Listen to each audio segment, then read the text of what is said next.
L'actualité internationale, Angela Merkel sous pression après les agressions sexuelles du Nouvel An à Cologne. L'origine nord-africaine supposée des agresseurs a relancé le débat sur la politique migratoire du pays. La chancelière allemande affronte à nouveau des critiques contre sa politique d'ouverture aux réfugiés. Explication, Léa Berdugo. Depuis 24 heures, les témoignages continuent d'affluer.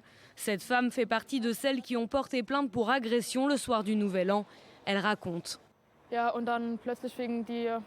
Tout d'un coup, ces hommes regroupés autour de nous ont commencé à nous toucher.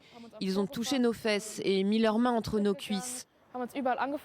Ils nous ont touchés partout. Ma copine a voulu sortir de la foule, mais quand je me suis retournée, un des hommes a attrapé mon sac et me l'a arraché. Les langues se délient et les forces de police restent mobilisées. 3 suspects auraient été identifiés, mais pour l'instant, aucune information n'est diffusée sur leur identité. Car leur origine supposée n'en finit pas de susciter la polémique. Les autorités parlent d'une foule d'1 millier d'hommes qui seraient à l'origine de ces agressions. Selon certains témoins, ils seraient d'apparence arabe ou nord-africaine. Les réactions politiques s'enchaînent. Certains parlent d'une conséquence de la politique d'immigration d'Angela Merkel.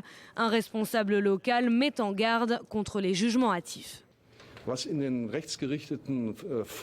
qui est en train de se produire sur les sites internet de droite et sur les forums de discussion est au moins aussi terrible que les crimes commis par ceux qui ont attaqué ces femmes. Cela empoisonne le climat de notre société, on criminalise les migrants et plus aucune différence n'est faite entre les gens.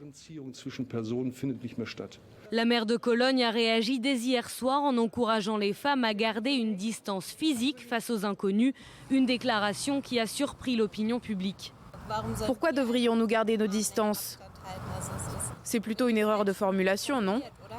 La tension reste palpable ce mercredi à Cologne. Des heurts ont éclaté entre manifestants d'extrême droite et d'extrême gauche devant les lieux de la vague d'agression.